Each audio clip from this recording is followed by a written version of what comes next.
Monday, Fox 8's Melissa Reed spoke to a leading infectious disease specialist right here in Northeast Ohio. She continues our team coverage from the newsroom. Melissa? Gabe, it's one of the most prevalent questions.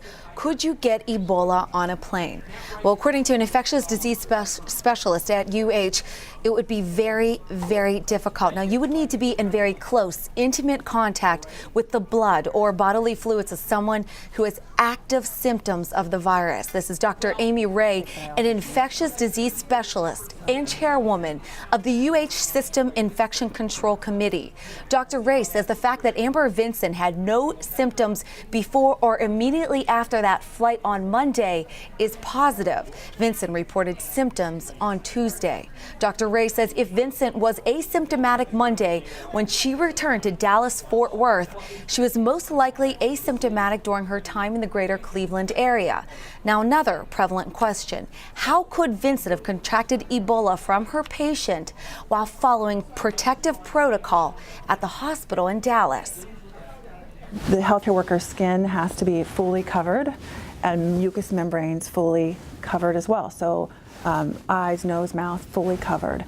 So it's important to have a buddy system in place by which the staff would partner up to ensure appropriate donning of personal protective equipment, and importantly, the removal of the equipment so as to not contaminate one's skin, eyes, nose, or mouth.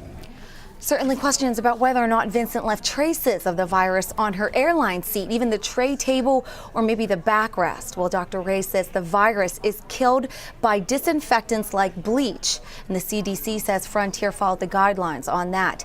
Now, as for any people who may have been indirectly in contact with her, like restaurants or where she ate, or maybe even where she may have stopped for a cup of coffee, Dr. Ray says the disease, again, is not transmitted through indirect contact or through the food we eat or through water. Gabe? Yeah, we can't underestimate the power of the healthcare, community here. They know so much about Ebola, and they're telling us, we're okay, you're not at risk.